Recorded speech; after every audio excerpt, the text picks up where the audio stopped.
Bom, vamos seguir porque nós temos um outro assunto aqui, as despesas discricionárias ou não obrigatórias, tem aquela que o governante pode escolher se gasta ou não gasta, né? Esse valor que tem reduzido, só para fazer uma menção rápida, esse é o valor que tem reduzido cada vez mais. Um presidente assume o cargo hoje, e seja ele quem for, tá? Isso não é uma questão de política, é uma questão de lógica orçamentária. Os gastos fixos cresceram tanto, e o atual governo tem essa mania de inchar o Estado, que diminui a capacidade de o governo ter um dinheiro para ele, obviamente, colocar, seja ele quem for o presidente, colocar suas ideias. Então você vota lá em outubro, elegendo um presidente, achando que ele vai ter poder. Do ponto de vista do orçamento, a capacidade de manobrar o orçamento tem tanto despesa fixa, obrigatória, algumas até constitucionais, que sobra muito pouco para o que se chama de dinheiro discricionário, ou seja, receita discricionária, o dinheiro que você pode usar em coisas novas, como investimentos, por exemplo, mas são não obrigatórias também. Aumentaram 8,5% no orçamento da União para 2024. Obviamente que é o cálculo que o governo está achando que vai ter, né? A repórter Janaína Cabelo está conosco, está acompanhando esse assunto, tem mais detalhes lá em Brasília.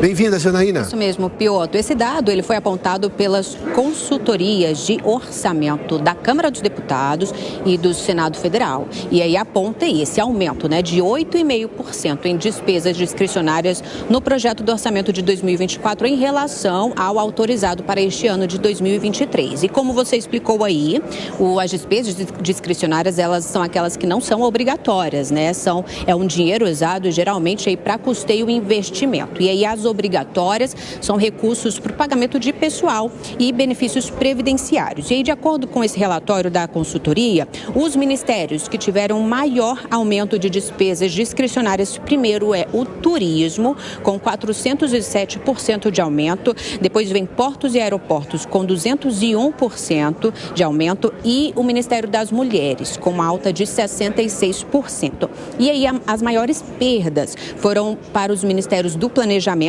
com 46% de perda, e o Ministério de Integração e Desenvolvimento Regional, com perda de 40%. Isso consta na tabela do Ministério do Planejamento e não inclui aí as emendas parlamentares. O orçamento total de despesas, segundo esse informativo das consultorias, é de 2 trilhões de reais, sendo que para as despesas discricionárias, incluindo a reserva para emendas parlamentares, somam 225 bilhões de reais e 800 milhões, ou seja, um pouco mais aí que 11%. E a gente lembra que na semana passada, a ministra de Planejamento, Simone Tebet, ela disse que o orçamento de 2024 vai prever aí 129 bilhões de reais a mais em gastos totais, e isso envolvendo as despesas obrigatórias.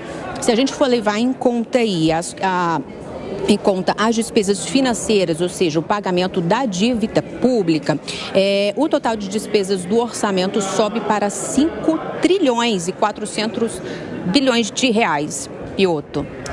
Muito obrigado, Janaína. Vamos lá, despesa discricionária e tem as obrigatórias, que não é só Previdência e também Folha, como também percentual constitucional para a educação, para a saúde, o que há toda uma discussão, e isso foi defendido lá atrás no governo anterior do ministro Paulo Guedes, da Economia, que era para tirar esse dinheiro carimbado para o governo, obviamente, imprimir a marca dele. Claro que não vai sair gastando, porque o Congresso tem poderes, inclusive, para vetar gastos do Executivo. Mas você tira do governante, seja ele quem for, de poder fazer a administração do recurso que é adquirido via, obviamente, impostos pagos pelos brasileiros. Zé Maria Trindade está conosco, em Brasília. Oi, Zé, seja bem-vindo. Obrigado, Piotr. O dinheiro por aqui, Piotr, é disputado à tapa mesmo pelo Congresso Nacional. Muito boa tarde a todos. Ô Zé, agora, quando a gente fala de orçamento é uma previsão. Claro que é uma previsão baseada em fatos, porque não dá para falar que vai arrecadar muito mais se não tem como justificar, mas ainda assim vai depender de que a economia cresça. Para a economia crescer, precisa de razões para que isso ocorra. Essas razões normalmente são dadas pelo poder público em boa parte. Ou que ele evite fazer coisas que interrompam o crescimento, ou que ele promova com medidas de incentivo e não necessariamente colocando dinheiro na veia da economia. É só criando condições para o setor privado fazê-lo. A gente está tendo isso, Zé, para poder justificar esse orçamento que prevê já um gasto discricionário ou uma possibilidade pouco mais de 8% de aumento? Pois é, olha, Piotr, eu presto muita atenção no orçamento. Acho que todos deveriam prestar atenção no orçamento, que é um mapa de investimentos públicos, né? O que quer o governo e o que vai acontecer no ano que vem. Nós estamos falando aí do orçamento 2024, que é o primeiro orçamento elaborado pelo governo Lula, né? E será executado pelo governo Lula, porque esse de 2023, logicamente, foi elaborado pelo governo anterior. A Janaína disse aí o valor do orçamento, que é a arrecadação, 5 trilhões e quase 5 trilhões e meio, 5 trilhões e 400 bilhões de reais. Fixem bem esse número, 5 trilhões e 400 bilhões de reais. E aí começa a folha de pagamento 1 trilhão, serviço da dívida 2 trilhões e os gastos obrigatórios, ou seja, sobra no final 110 bilhões de reais com gastos discricionários. Esse gasto que o governo pode mexer. Vou repetir aqui só para comparar. 5 trilhões e 400 é a arrecadação, ou seja, o valor do orçamento, e tem que fechar despesas e arrecadação, e 100 e poucos bilhões, 120 bilhões. E aí o Congresso sequestrou 40 bilhões. Sobra 60 bilhões para o governo movimentar. É muito pouco dinheiro diante de 5 trilhões. Mas esse dinheiro aí de discricionário está diminuindo a cada dia mais. E aí é um gasto importante, porque é em investimentos. Quem lida com orçamento sabe que existem gastos bons e maus, né? Os gastos pulverizados são maus, porque não produzem riquezas e nem desenvolvimento para o país. O bom gasto, o bom investimento é em estrutura, né? Infraestrutura é fundamental para o desenvolvimento do país. Esse dinheiro acabou. Então, a tendência, a projeção, e isto está claro em cada orçamento, é o seguinte: daqui a pouco toda a arrecadação será empregada na manutenção da própria máquina autofágica e pronto, acabou o dinheiro. O resto é dívida, Piotr. O Zé, você usou uma expressão, nós estamos quase com um orçamento autofágico, ou seja, ele chega lá já sabendo onde vai ter que gastar, porque não vai sobrar nada. E isso tira, porque eu fiz menção à eleição, que as pessoas votam no presidente, de novo, seja ele quem for, imaginando que ele vai ter condições de implementar, de investir mais aqui e ali. E essa foi uma ideia do ministro Paulo Guedes lá atrás, que não avançou. E agora a gente está vendo um governo, que por acaso era exatamente da oposição naquele momento, que sofre com esse mesmo tipo de situação. Esse debate vai avançar na cabeça política de Brasília, Zé? De, obviamente, descarimbar boa parte desse recurso e esperar, obviamente, com controle público, que o presidente que assuma tenha, digamos, liberdade para poder impor e implementar a sua agenda?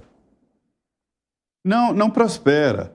O Paulo Guedes, para fazer essa defesa, ele queria tirar o que ele considerava de chiqueirinhos, currais e cartórios. Porque muita gente ganha dinheiro com esse cercado, né? Muita gente ganha dinheiro. Então, a ideia era livrar o Estado disso.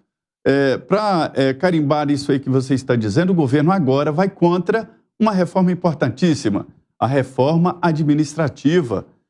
O governo gasta, só em folha de pagamento, 1 trilhão, 900 e poucos bilhões. Quase 1 trilhão de reais na folha de pagamento. A Previdência também é muito cara, mais de 1 trilhão. Então, assim, se houvesse essa reforma administrativa e, além de melhorar e modernizar as relações de trabalho com o serviço público, reduzisse o custo da máquina, sobraria o dinheiro para investimentos. E investimentos bons. Eu chamo a atenção, volto a chamar a atenção aqui, os 40 bilhões de reais para os deputados, as emendas parlamentares. É um dinheiro pulverizado, um pouquinho para cada município, ou seja, não ajuda ninguém. Se pegasse esses 40 bilhões e fizesse obra de infraestrutura, eles seriam muito mais úteis. O governo perdeu a capacidade de investimento, está trabalhando, está sendo projetado para gastar mais do que arrecada e pronto.